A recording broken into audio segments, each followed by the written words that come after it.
안녕하세요. 책 읽어주는 꿀잠 DJ입니다. 잘 지내셨지요?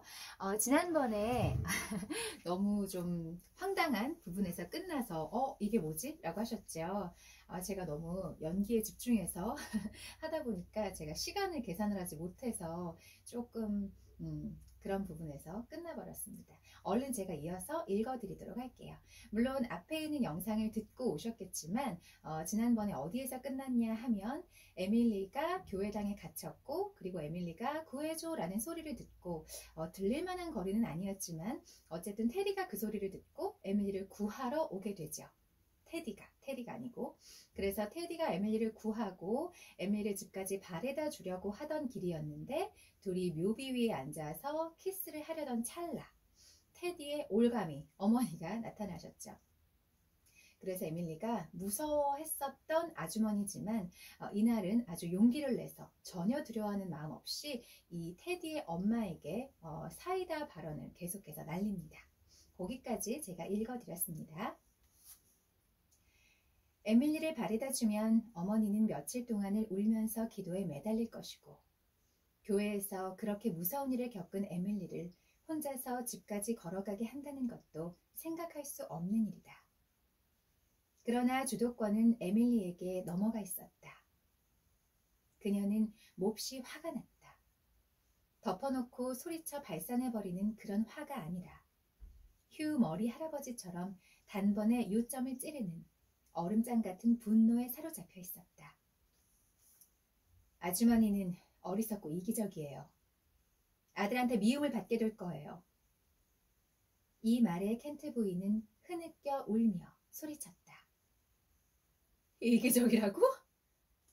나를 두고 이기적이라고? 나는 오직 테디만을 위해 살아왔어. 테디만이 내 삶의 보람이라고. 아주머니는 분명 이기적이에요. 에밀리는 몸을 꼿꼿이 세우고 서 있었다. 눈은 검게 빛나고 목소리는 차갑고 찌르는 듯 하였다. 얼굴에는 머리 집안의 표정이 나타나 있었으며 푸른 달빛 아래에서 보는 그 인상은 험했다. 에밀리는 말을 하면서도 자신이 어떻게 그런 것을 아는지 이상스러웠다. 그러나 그녀는 알고 있었다. 아주머니는 테디를 사랑하고 있는 것처럼 생각하고 있지만 사실은 아주머니 자신을 사랑할 뿐이에요. 아주머니는 테디의 일생을 쓸모없게 만들려고 하고 있어요. 슈리즈베리에 보내지 않는 것도 테디와 떨어져 있는 것이 싫기 때문이죠. 아주머니는 테디가 좋아하는 것에는 무엇이나 샘을 내고 있어요. 그래서 그 질투 때문에 괴로워하고 그런 질투의 포로가 되고 있는 것이지요. 테디를 위한다면서도 조그만 고통조차도 참지 못하고 있는 거예요. 이래가지고는 전혀 어머니라고 할 수 없잖아요. 테디에게는 대단한 재능이 있어요. 누구든지 다 그렇게 말하고 있어요. 아주머니가 테디를 자랑스럽게 여기는 것도 당연해요. 그러니 테디에게도 기회를 주어야 하지 않아요? 그런데도 아주머니는 그렇게 하지 않고 있어요. 언젠가는 그 일로 테디가 아주머니를 미워하게 될 거예요. 분명히 그렇게 될 거라고요. 아니야. 그런 일은 없어. 켄트 부인은 신음하면서 매를 피한 것처럼 두 손을 쳐들고 뒷걸음질 치며 테디에게 기대었다. 너는 잔인해. 잔인하다고. 너는 내 괴로움을 몰라. 늘 내 마음이 얼마나 아픈지 모르고 있는 거야. 나에겐 내 것이라고는 테디뿐이야. 이 아이밖에 없어.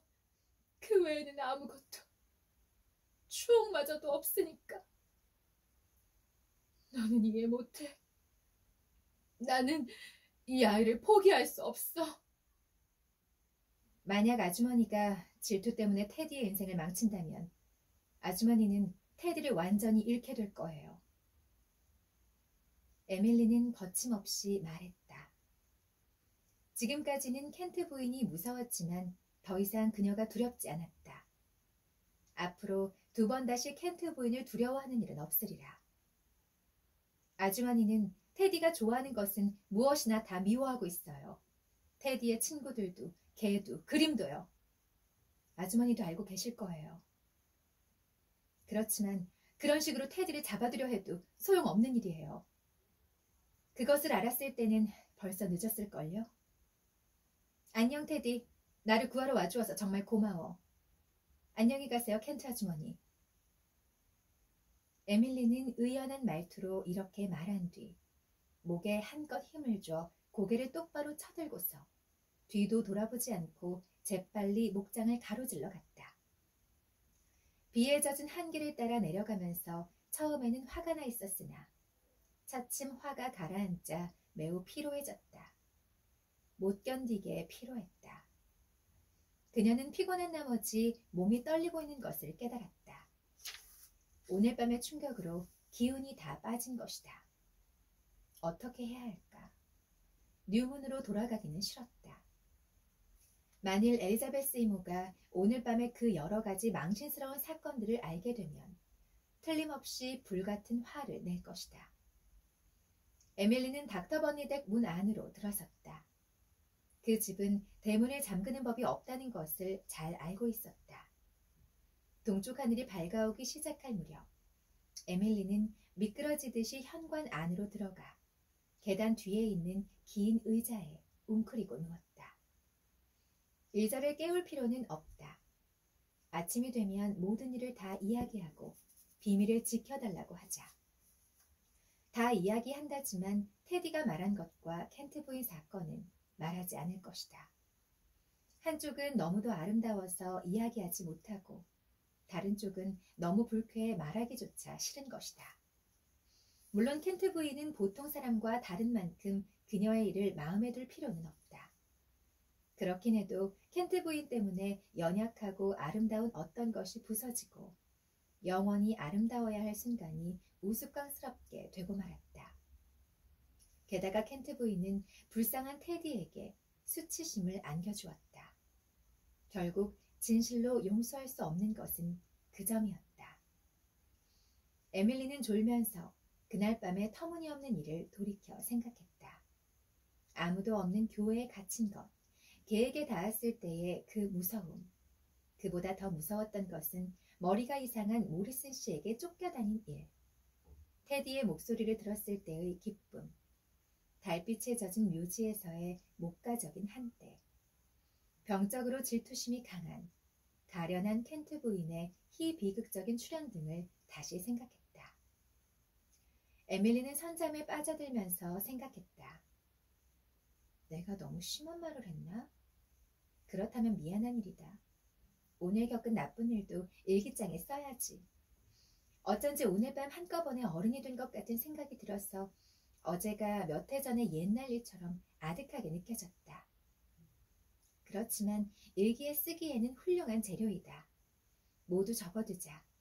나를 두고 세상에서 가장 아름답다고 한 테디의 말만 빼고. 그건 너무 소중해서 쓸 수가 없다. 그냥 머릿속에만 넣어두어야겠다. 이 챕터의 이름이 폭풍 후 이는 밤이었는데 여러모로 중의적인 그런 제목을 가지고 있는 것 같습니다. 실제로 폭풍 후가 인 밤이기도 했고, 그리고 에밀리가 소녀에서 여자가 되는, 그리고 사랑에 대해서 추상적으로만, 그래서 사랑에 대해서 쓸 때 사랑의 대화를 잘 쓰지 못해서 좀 힘든 일이 있었잖아요. 경험해보지 못한 감정이니까. 그런데 뭐 사랑까지는 아니겠지만 어쨌든 첫사랑, 풋사랑의 그런 느낌, 그리고 그런 체험을 했기 때문에 아마 에밀리 스스로에게도 마음속에 감정적으로 폭풍이 일었다라고 생각을 해도 될 것 같은 그런 챕터입니다. 그리고 중간에 또 굉장히 많은 그 챕터들이 있고 이야기들이 있는데 그거는 제가 건너뛰고 거의 마지막 챕터거든요. 누군가 키스한다면 이 부분 읽어드리도록 할게요. 10시 반이 되었다. 에밀리는 자야겠다고 생각하고 한숨을 내쉬었다. 앨리스 케네디의 바느질 모임에서 돌아온 것이 9시 반이었으므로 에밀리는 1시간 더 공부할 시간을 달라고 로스 이모에게 부탁했다.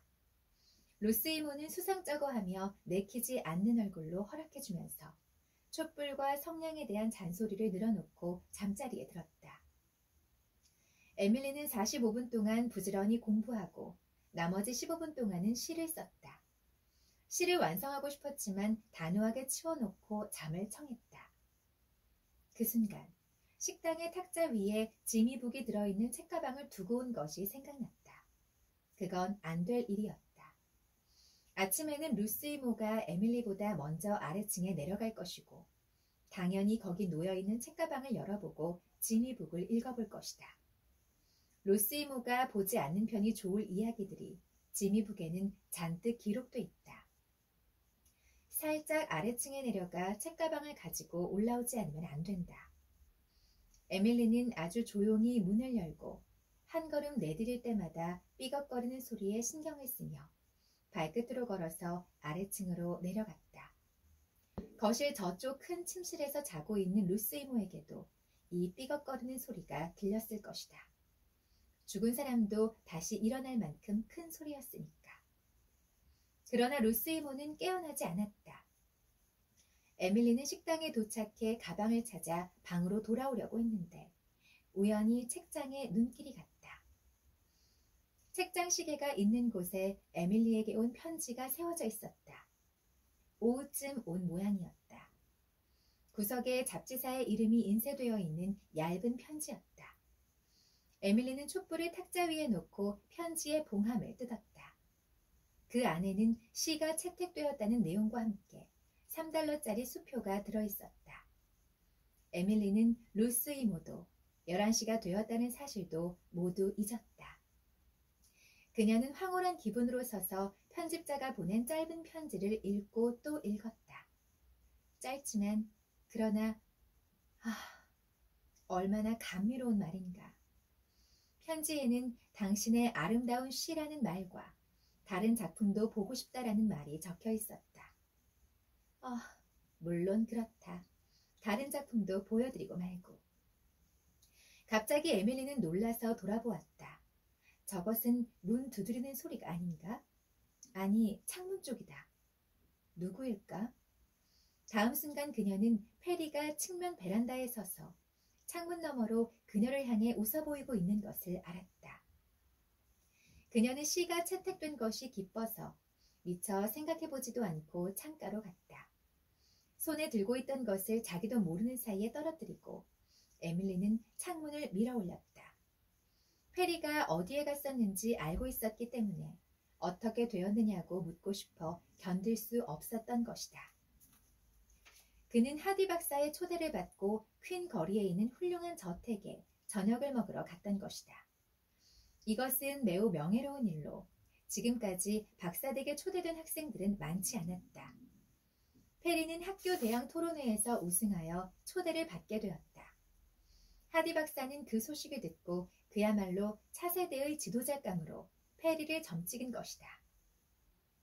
페리는 초대받은 사실을 매우 자랑스럽게 생각하여 테디와 에밀리에게 떠벌렸지만 일저에게는 얘기하지 않았다.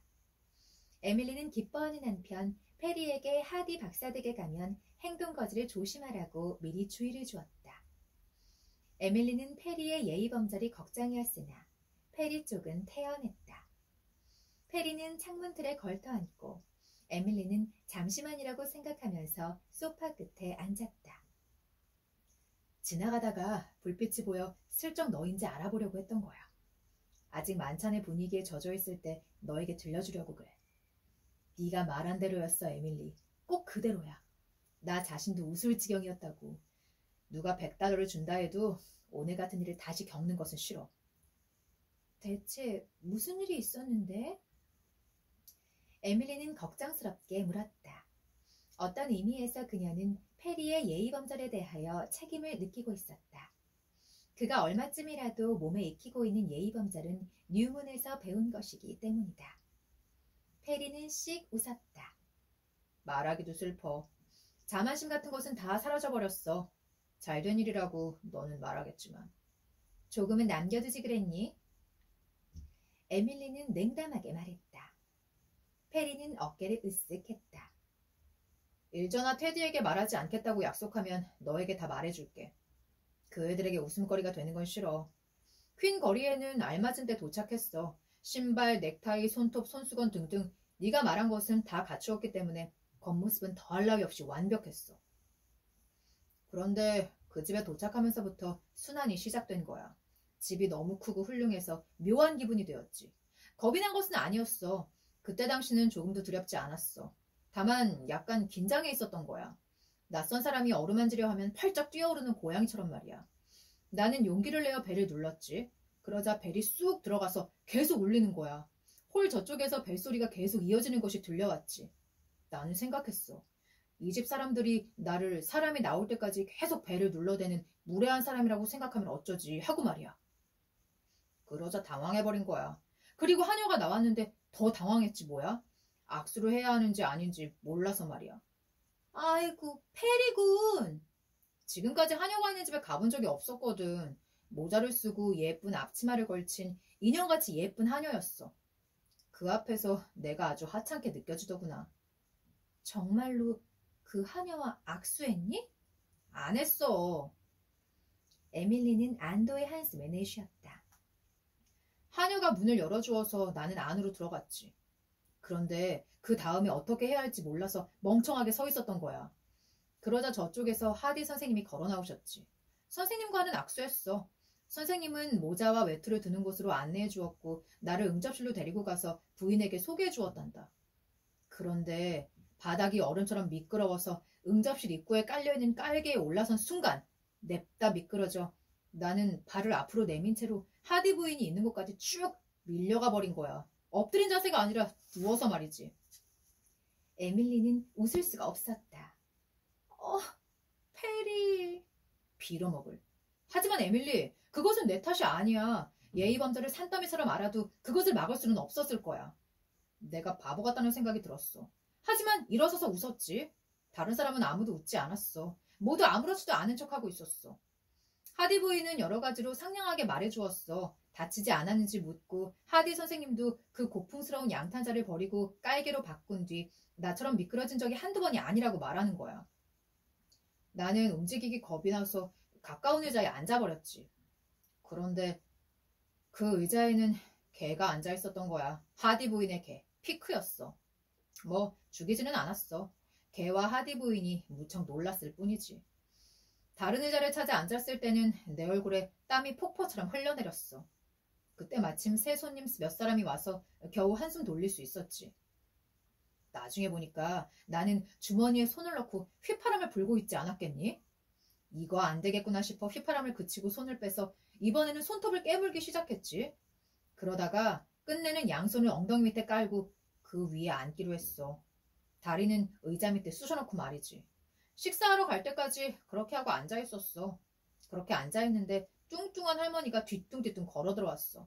그러자 남자들이 모두 일어서지 않겠니? 나는 굳이 일어설 이유가 없다고 생각했지. 의자는 많이 있었거든. 그런데 나중에 그것도 예의범절의 하나라는 생각이 들어 나도 일어났어. 그래야 하는 거 맞니? 물론이지. 그것 때문에 일저에게 그렇게 잔소리를 듣고도 그러니? 에밀리는 짜증스러운 소리로 말했다. 아, 그래. 잊고 있었어. 일저는 끊임없이 무언가에 대해 설교를 늘어놓으니까. 그러나 체험을 통해 배우는 거야. 나는 두 번 다시는 잊지 않을 거야. 류문에서 손님이 오셨을 때 왜 그렇게 어마어마하게 형식에 치우치느냐고 생각했었는데 그건 아무것도 아니야. 한 사람 자리에 식탁에 앉은 모든 사람에게 돌아가고도 남을 만큼의 스푼과 포크가 놓여 있었어. 내 냅킨에는 빵 한쪽을 싸놓았었는데 그것이 떨어져 저쪽 마룻바닥으로 굴러가 버렸어. 나는 얼굴과 목이 새빨개진 것을 느낄 수 있었어. 따라가서 주워올 것인가 어쩔 것인가 생각하고 있는 사이에 하녀가 다른 것을 갖다 주었어. 스프를 마실 때는 엉뚱한 스푼을 집어들었지만 너희 집 로라 아주머니가 말해준 방식대로 스프를 먹으려고 노력했어. 그런데 처음 몇 번은 잘했는데 그만 누군가의 이야기에 정신이 팔려 꿀꺽꿀꺽 삼켜버렸지 뭐야. 접시를 기울여 마지막 한 숟갈까지 긁어먹었니? 아니, 막 그렇게 하려는데 그러면 안 된다는 것이 생각났어. 그렇지만 남기기도 싫어서 끝까지 스푼으로 다 먹었지. 아주 맛이 좋은 스프였고 나는 사실 배가 고팠었거든. 옆에 앉아있는 할머니도 나처럼 하고 있었어. 푸딩은 문제 없었지. 다만 나는 스프를 먹은 스푼으로 먹었지만 다른 사람은 모두 포크로 먹고 있었어. 하지만 어느 곳으로 먹든지 맛있기는 마찬가지야. 어째서 다른 사람들이 하는 것을 잘 보고 그대로 따라하지 않았니? 너무 흥분했던 것 같아. 그렇지만 이것만은 분명해. 그렇게 의식을 차리고 격식을 따져봐야 먹거리는 유문의 것보다 못했지 조금도 더 맛있지 않았어. 하디 선생님 댁의 요리는 모두 너희 엘리자베스 이모네 것보다 못해. 게다가 양도 많지 않고. 식사가 끝나자 응접실로 돌아왔는데 거기서는 별다른 실수는 하지 않았어. 책장을 넘어뜨린 것밖에는. 페리! 이렇게 계속해서 에밀리에게 그 댁에 갔을 때 어떠한 실수를 했는지 계속해서 페리가 이야기하는 그런 장면이 나오게 됩니다. 그렇지만 마지막은 좋았어. 짐 하디가 나를 자기 방에 데리고 가서 체스를 두었는데 몇 판이나 이겨주었지. 내 체스 예법은 흠잡을 데가 없었어. 그리고 하디 부인이 그 토론회에서의 내 연설은 부인이들은 내 나이 또래 사람들의 연설 중에서 가장 훌륭했다고 하면서 장차 무엇이 될 것이냐고 물었어. 하디 부인은 몸집은 작지만 사교적인 솜씨가 대단한 부인이었어. 나도 때가 되면 너와 결혼하고 싶어, 에밀리. 내게는 영리한 아내가 필요해. 그런 바보 같은 말은 하는 게 아니야, 페리. 에밀리는 좀 거만한 태도로 말했다. 바보 같은 말이 아니야. 게다가 이제는 그런 일을 정해도 좋을 때가 되었어. 너는 머리 집안 사람이라고 해서 나를 무시해서는 안 돼. 언젠가는 나도 대단한 사람이 될 테니까. 머리 집안 사람이 보기에도 말이야. 나와 결혼해주렴. 에밀리는 거만하게 일어섰다. 그녀에게는 소녀다운 자기 나름의 꿈이 있고 그 가운데는 붉은 장미와 같은 사랑의 꿈도 있었다. 그러나 그런 꿈과 페리와는 아무 관계도 없었다. 나는 머리 집안 사람이 아니야. 그럼 나는 올라갈 테니까 잘 자라. 페리는 싱긋 웃으며 말했다. 0.5초만 기다려줘. 시계가 11시를 가리키면 너에게 키스할 거니까. 에밀리는 한순간도 페리가 그런 일을 하리라고는 믿지 않았지만 그것은 에밀리가 잘못 생각한 것이었다. 왜냐하면 페리는 한다고 말한 것은 하고야 마는 성미였기 때문이다. 그러나 지금까지 감상적인 적은 없었다. 에밀리는 페리의 말 같은 것은 무시하고 하디 집안의 만찬에 관해서 또 한 가지를 물었다. 페리는 대답하지 않았다. 에밀리가 질문을 했을 때 시계는 11시를 치기 시작했다. 그는 단숨에 창문을 넘어서 안으로 들어왔다. 정말이었구나 하고 에밀리가 깨달았을 때는 이미 늦어 있었다. 에밀리는 가까스로 고개를 돌렸고 페리의 기습적인 키스는 에밀리의 볼이 아니라 귀에 적중했다. 페리가 키스한 순간 에밀리가 저항의 소리를 지르기도 전에 두 가지 일이 일어났다.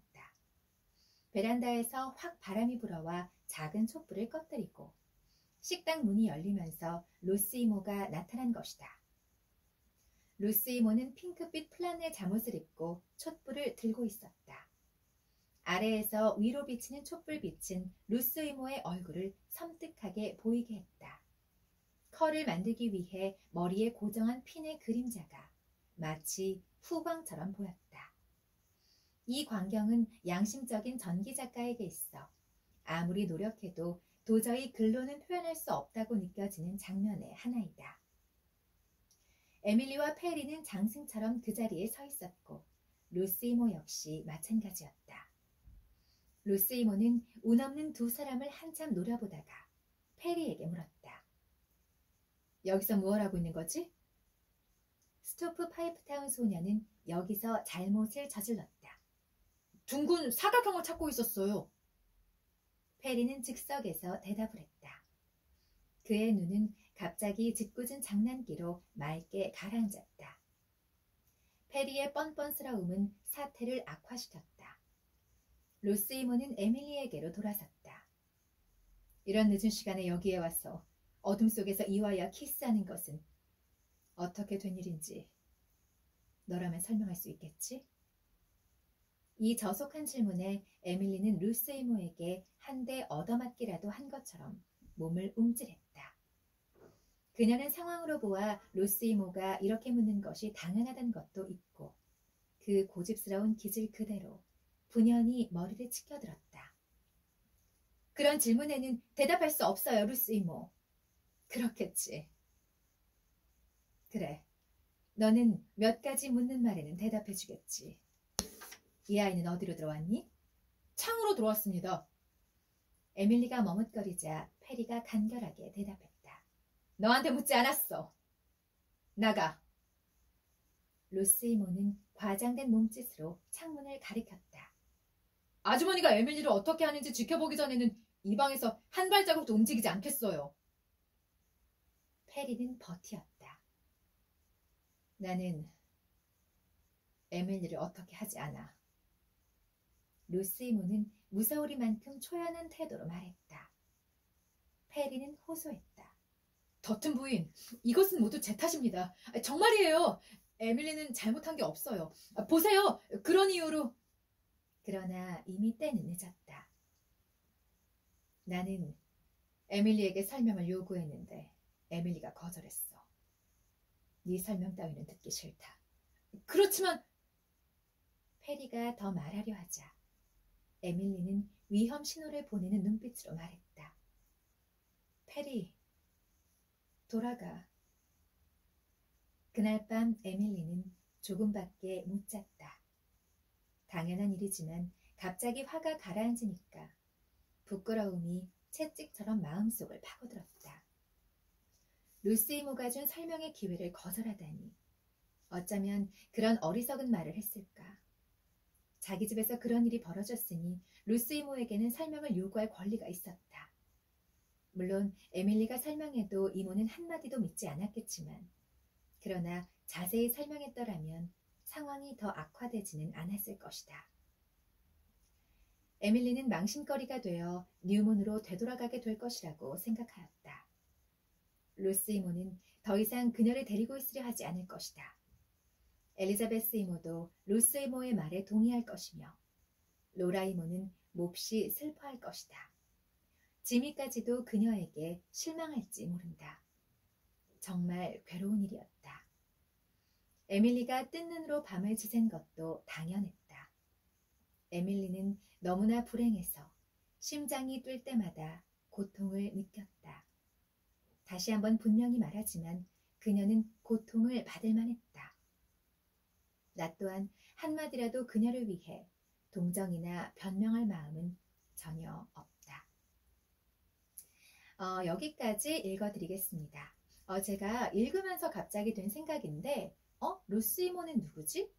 혼낸 사람이 엘리자베스 이모나 로라 이모가 아니라고? 라고 생각하실 수 있을 것 같아요. 그래서 왜냐하면 제가 앞부분을 지금 많이 건너뛰었기 때문에 에밀리가 페리처럼 그리고 일저처럼 슈르즈베리에 있는 곳에 가서 공부를 더 하고 싶어 했잖아요. 그런데 엘리자베스 이모가 안 된다고 하다가 조건을 걸게 됩니다. 루스 이모 집에서 하숙을 하면서 소설은 1년 동안 쓰지 않기로 나랑 약속을 해다오. 그러면 내가 너를 슈르즈베리에 보내주겠고 공부도 시켜주겠다. 이렇게 말을 해서 엘리자베스 이모, 그 다음에 루스 이모, 그 다음에 로라 이모 이렇게 자매가 이렇게 자매 순이거든요. 그래서 엘리자베스 이모가 자기의 바로 밑에 동생인 루스 이모 집으로, 루스 동생 집으로 에밀리를 보내게 됩니다. 그런데 루스 이모가 처음에는 굉장히 에밀리에게 적대적이고 하나부터 열까지 모든 걸 다 지적하면서 굉장히 에밀리를 괴롭혔어요. 그런데 에밀리를 데리고 있어 보니 글도 잘 쓰고 또 그 머리 집안 특유의 그 거만하면서 다른 사람들을 압도하는 그런 무언가 힘이 느껴져서 얘 머리 집안 사람 맞구나 하면서 굉장히 다른 사람들에게 자랑도 하고 에밀리를 자랑스럽게 칭찬하면서 기르게 됩니다. 물론 이제 앞에서 대놓고 칭찬하지는 않아요. 근데 뒤에서 그런데 이런 일이 발생을 한 거죠. 그래서 그 루스 이모가 지금 에밀리에게 굉장히 크게 분노하고 있는 그런 모습입니다. 그래서 에밀리가 나 이제 루스 이모 집에서 살면서 공부 더 할 수 없겠구나, 뉴문으로 되돌아가겠구나, 그런 생각을 하게 되는 것이죠. 오늘은 여기까지 읽어드리도록 하겠습니다. 여러분 감사합니다.